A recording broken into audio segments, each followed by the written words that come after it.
Hello, welcome to this video, welcome to my channel. I know it's been a really long time and I'm so sorry for disappearing. It's just been like 2-3 weeks of just complete chaos in my life. June was genuinely one of the most insane months of the past few years, and I'll get into that. We're gonna go over the 2 books that I read in June because I only read, I'm so used to saying only, but I don't want to, because honestly, the fact that I read anything in June is actually surprising to me. I read 2 books, both were audiobooks, but I had a good time with them and we'll discuss them. And then I will get into a little bit of a life update in case anyone's curious. And if you're not, then that's fine too. I do want to say that I am hopefully gonna get back into regular schedule, regular schmegular posting. But it's just June was just uncharacteristically crazy. So I read 2 books. Technically I read 3 books, but I finished 2 of them. And I've been kind of debating whether or not I should even bother posting my Lolita vlog, because I did record it. Spoiler alert, Lolita is the first one that I attempted, but I never finished it. And I also just had such a rough time with that book that I don't know if I should even bother posting it. So let me know if you still want me to post it, because literally the whole video is just me going like this and being disgusted. So it's not the most coherent vlog, and I still haven't even recorded the ending. So I do have thoughts that I would need to sit down and kind of organized before I filmed the ending. Yeah, so the first book that I read was Lolita by Vladimir Nabokov. This book is what pushed me into the massive reading slump that I was in the month of June. It kickstarted my reading slump. I DNF'd it at 60%, 70%. There was only 100 pages left, but I honestly just couldn't handle it anymore. And what was happening, and this, I don't know if this happens with you guys, but whenever I have something that I've assigned to myself, or even for a class I have assigned and I don't want to read it, even when I want to pick up a different book, I'll be no, I need to go read that one, but then I won't go and read that one, so then I won't read anything. And that's kind of what happened with Lolita, is that at the beginnings of my reading slump, every time I was ooh, I want to pick up this other book, I'd be but I still need to finish Lolita, and then I just not pick up anything to read because I didn't want to. Because I didn't want to read Lolita, but I also was not letting myself read something else instead, because I was I felt obligated to read Lolita.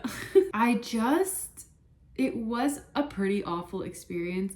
I ended up caving and reading the Goodreads reviews before I even decided to DNF it, because I was how does anybody read this and not feel sick to their stomach? Because I genuinely was having a physical reaction of I was just so because it's so beyond. When I went into reading that book, I expected it to be, and you know what, that's weird too, because socially it makes more sense if the minor is 17, 18, because I still think 18 is minor. Me at 18, I was still a child. But anyway, I thought it was okay, I'm at 17-year-old, 18-year-old, and just turned 30-year-old, which that's not better anyway. But this was legitimately I was shocked, because it's a 12-year-old and a almost 40-year-old man, and the way that he goes about it, and the fact that you're in his head. And initially I was oh, maybe this is going to be kind of similar to reading ballads, because in ballads you're in Coriolanus Snow's head, right? So I was maybe it's going to be that, but it just went beyond. I don't know how to explain to you just how sickening it was to be reading all of this narrator's justifications for what he was doing. Oh my god. And then what was so disturbing is that even though you're reading this from his perspective, there are points where he just casually mentions something in passing. Specifically, I remember this one line that this was when I slowly was just I can't do this anymore. He's talking about their travels, because at one point they start traveling together, and he just one line, he just mentions in passing that she was crying to sleep at night, and I'm I don't know, I just couldn't do it. I was just like, oh my God, this is so horrifying. And the other thing is, like, I thought I would be able to take Lolita on. Like, I thought I'd be able to read it because I read My Dark Vanessa.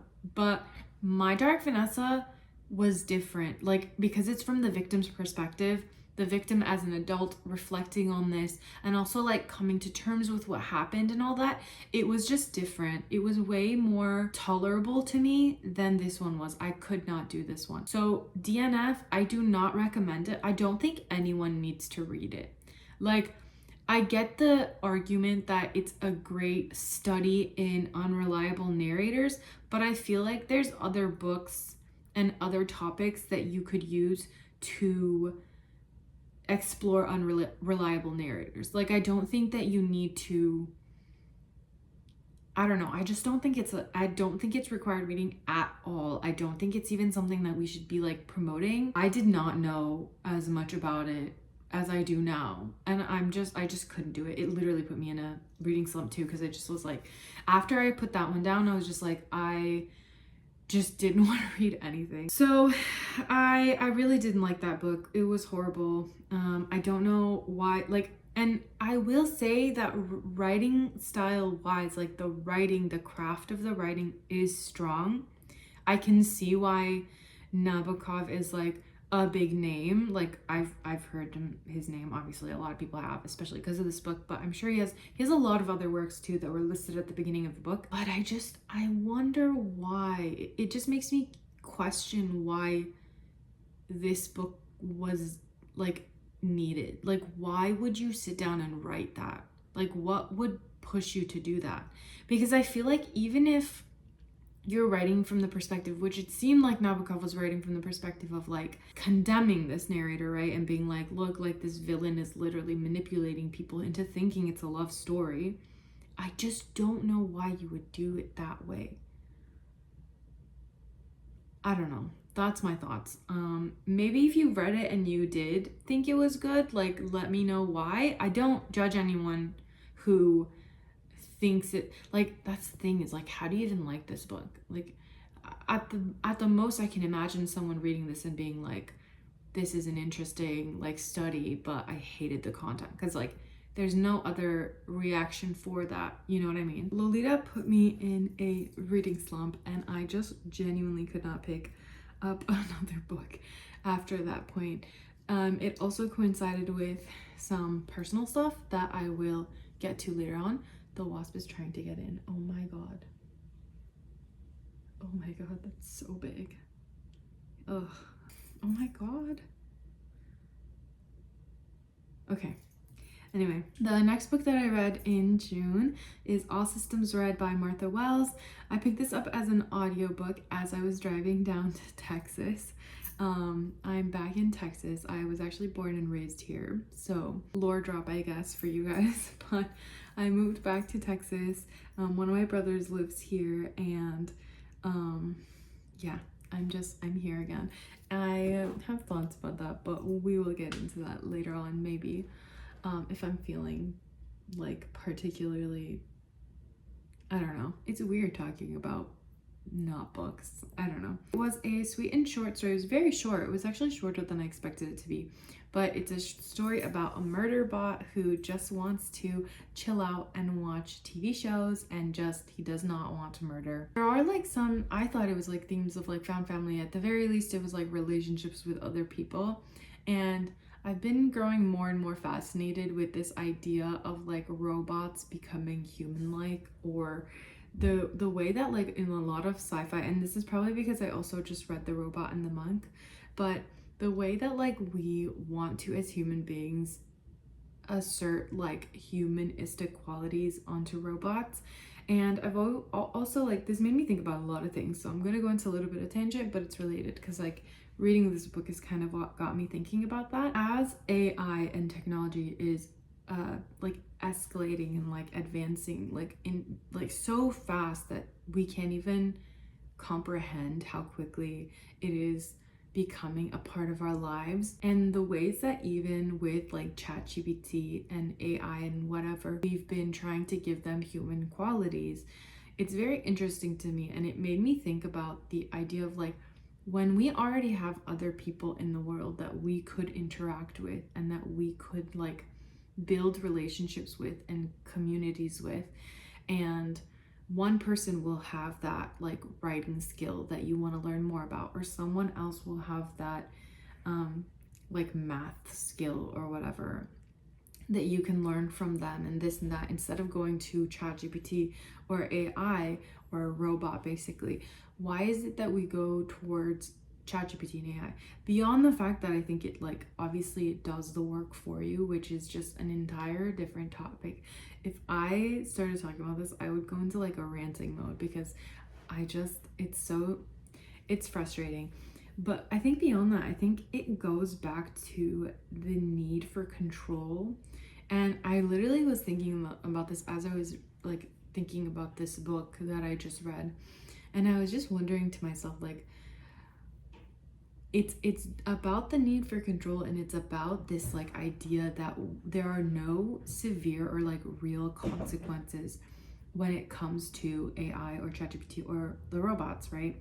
When you control their memory, and when you control their personality, and when you control like literally the sound of their voice or the way that they interact with you, which you can with like, at least the one I keep referring to is ChatGPT, because like that's the one that like everybody's using and talking about and whatever. But when you can control all of that, it leaves no room for that like natural fear and unknowing that comes with being a human being.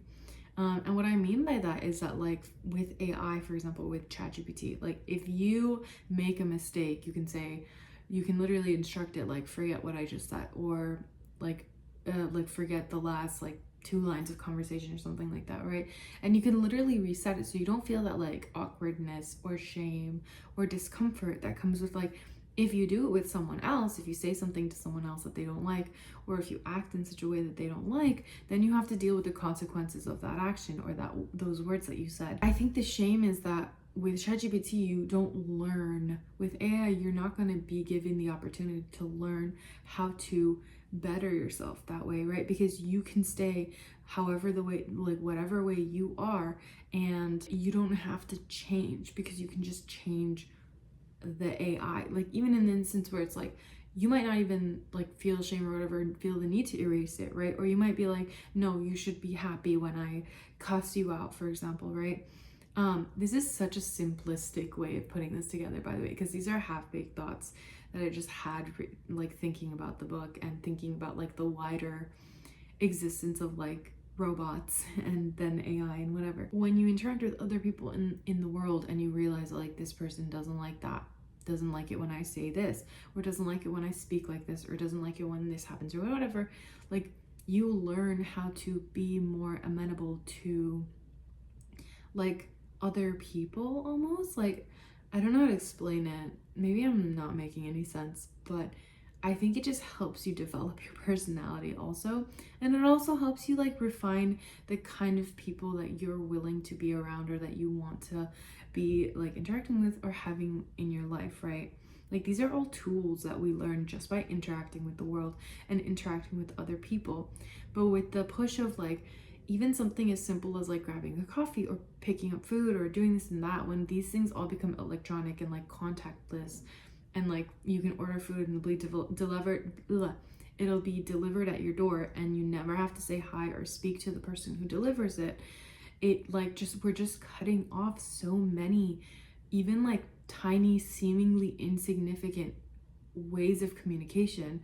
That is just such a shame. I don't know, I can imagine a world in which like robots do become like a part of our, like as if they aren't already, they kind of are. Like I don't know if you guys seen, but in like BJ's or like Costco or I don't know if I've seen them in Target yet or Walmart, like in the stores where you've seen those like robots that like roll around and they ask you like if you need help. I don't know if you guys have seen that, but like it's already becoming part of our lives. And I do know that there's also this other side of like sci-fi and technological advancement when it's this idea that like robots are going to gain consciousness. But like even in that scenario, I just don't see why we can't just interact with each other. Like even if it's awkward, and maybe it's partly because like we're just mean to each other or we're just judgmental, but like if you knew that you could talk to someone, and even if you hurt their feelings, like it wouldn't become such a big problem and you could like talk through it or something. Maybe that would make like communication easier. Okay, sorry guys for the scene change. There's like mowing and stuff going on, and thankfully I think in this area of the house you won't be able to hear it. I'm still settling in, so if this happens a lot, I'm really sorry. I'm trying to find a rhythm. That's mainly my thoughts is, sorry, I'm like looking at my notes on my iPad as well, because I did like review before. Those are my thoughts about like, I don't know, sci-fi, robots. The story itself was super enjoyable, but it just made me think about all of these things because I have been, I mean, it's kind of unavoidable at this point, just like hearing about the impact of AI and chat GPT and all of this. And like people are talking about this new article that came out. I don't know if it was in the New Yorker or what, but it's talking about how like it's literally impacted whether or not we even have critical thinking skills, which is just kind of like disappointing. I don't want to go into a rant too much about this because I know that if I start talking about it, I'm not gonna be able to stop. And so finally, the last book that I read, I know it's a really short video and it's a super short list, but I am happy that I did get to read anything at all this month, or well, last month. The last book that I finished was A Study in Drowning by Ava Reed. As you guys know, Ava Reed's one of my like more favorite authors. I love to read anything that she's read. She's written. And I don't know why, maybe like Wolf in the Woodsman. I think like sometimes I like this one, I don't know how to explain it because the writing and stuff, everything's good, but I don't know why I just didn't feel as like attached to it as I did with the other books that I've heard that I've read. I feel like I probably would have had a better experience reading it myself, but at the same time, I did try to pick up the physical copy, like not the physical copy, like my Kindle copy a couple of times, and I never like followed through with it beyond the first couple of pages, which is why I actually ended up deciding to go with an audiobook. It was a bit of a miss for me, but I don't think it's because of like Ava Reed. Like, you know, I don't think it's like a problem of hers. I think it's a problem of me and my reading slump and just how difficult it was to pick up anything this past month. Hopefully I have a plan to start reading like more regularly again. I just got Problematic, what is it? Something Summer by Ali Hazelwood. Everybody's been talking about it, so I'm planning on reading it soon because I just got it in from the library, and I'm thinking that like it'll be a fun book to kind of kickstart me back in getting back into reading, and that will be a video. Hopefully if I can like properly settle in. Yeah, that's on the books that I read. I just want to shift really quickly into like a little update. I already told you guys I moved to Texas from Massachusetts.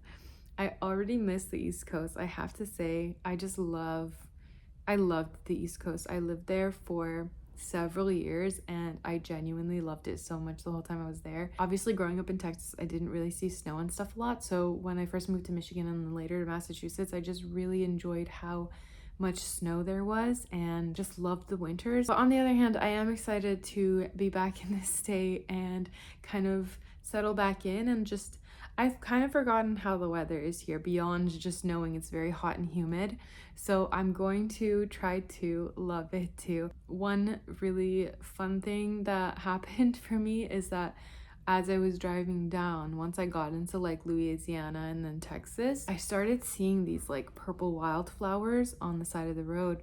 And I'd completely forgotten about them.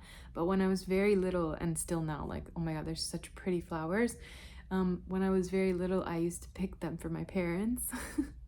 So I'm hoping that like I'll see them around, and yeah, it's been so crazy just being back here because I never thought that I would move here, but life happens, I guess. If you hear any like lawnmower sounds, I'm so sorry. But I'm not gonna stop making videos, so if I do disappear for a week or two, just know it's not because I've disappeared.